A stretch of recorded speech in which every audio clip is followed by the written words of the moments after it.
Shemai, not quite sure where we go with this. Welcome to my channel.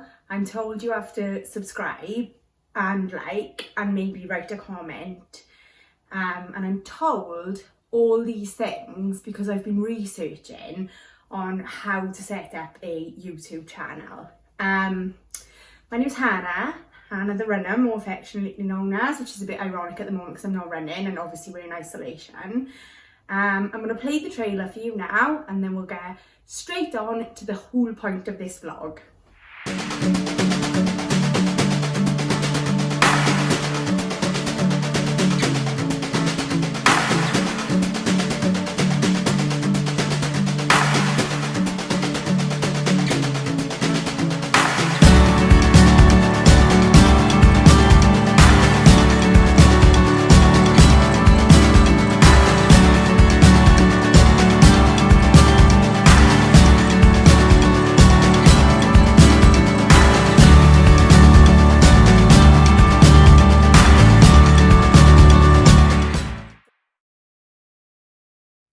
Okay, so over the years I have dabbled in lots of things, not drugs, ma'am, don't panic, as in vlogging, blogging, writing. I wrote a book called No Run Intended, which basically changed my life.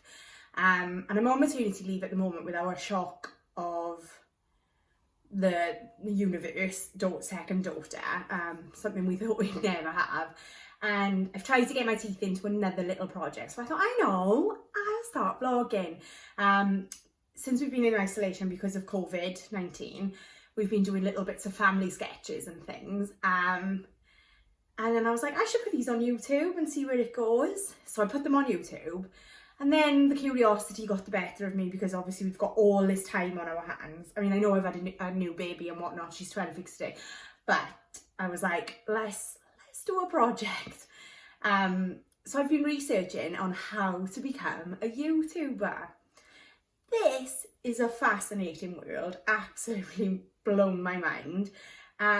So I thought what I'd do for my first sort of official vlog, which is going to be shit, because all the videos I've watched in the last fortnight about becoming a YouTuber and setting up your channel have basically told me that your first one's a shit anyway, which is quite nice because that means the pressure's off. I'm doing all this on my phone, editing the lot, uploading. I thought this was really easy, but then I watched a YouTube clip on something else and someone was like, oh my god, on my phone it's really hard. So I feel like I'm already winning at this. Anyway, I found out that you had to have at least 1,000 subscribers, which didn't seem that bad initially until I started putting videos out there. And then I thought you needed 4,000 minutes before you can become a YouTube partner, which basically means when you're a YouTube partner, you can, I don't know how you pronounce it, monetization, which basically means you can start getting paid for your views through advertising and things like that.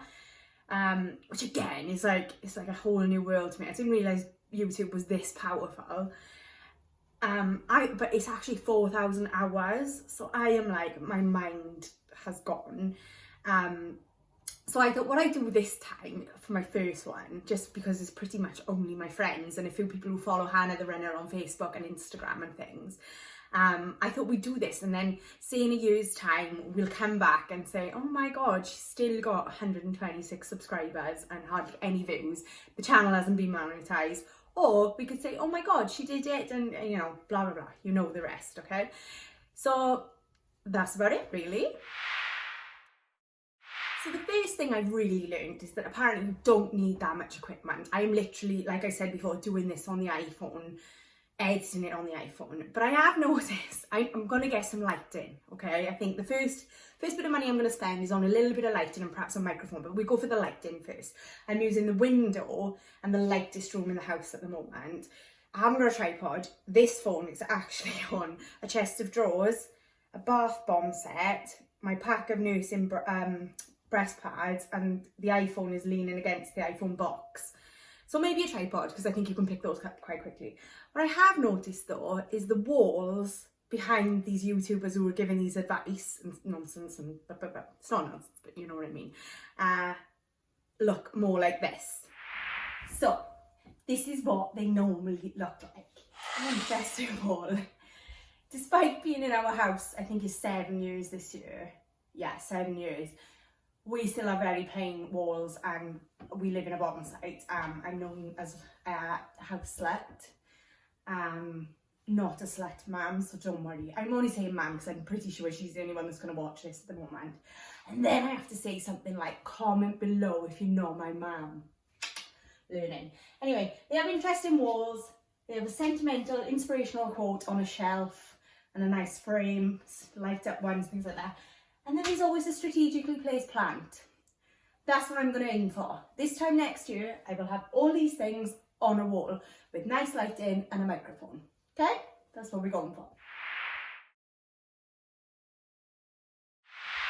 So now I've got my wall, and I would be sat here with lovely hair and makeup, not paint stained because we've been doing the garden, which I probably should be vlogging about, but I've done bits and pieces, but we'll get to that. The first thing I've learned from YouTube, YouTubers who are telling me how to become a YouTuber, is that your videos have to be quite long. And they basically do this by repeating themselves continually. Constantly repeating themselves, constantly repeating themselves, constantly repeating themselves, constantly repeating themselves. They tell you that the video needs to be long, and then they take about 3 minutes to tell you the video needs to be long. So that's the first thing I'm going to try and do. Make the video long without repeating myself. The next thing I've learned, apart from saying the next thing and dragging out my words, because of course that makes the video longer, is you need to become obsessed with the numbers of things. You need to become obsessed with your views, your subscribers, your analytics is what they call it, and you need to become obsessed. This shouldn't be too difficult for me. I have OCD, the proper OCD, not the OCD where people say, I've got OCD because I need all my CDs lined up tidy. CDs, oh my God, how old am I? Anyway, you need to become obsessed with these numbers. I like stats go in my favour so well. The fact, like, my ego needs massaging quite a lot and quite quickly. So does my back, but we won't get into the marital issues yet. Anyway, yeah, my ego, so I crave attention, which is a horrible trait to have, but I've become aware of it the last couple of years, hence the stand-up comedy and all things like that. If you don't know any of this story, I'll get to the backstory at one point.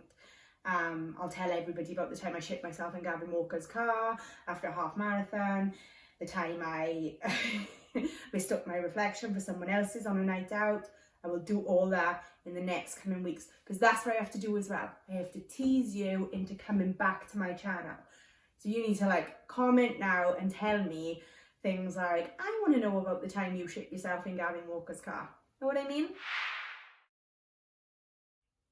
So the last thing I've learned in my very short researching period of time during breastfeeding and looking after a 5-year-old whilst we're locked down battling a virus, a global pandemic, is that we need to niche down apparently.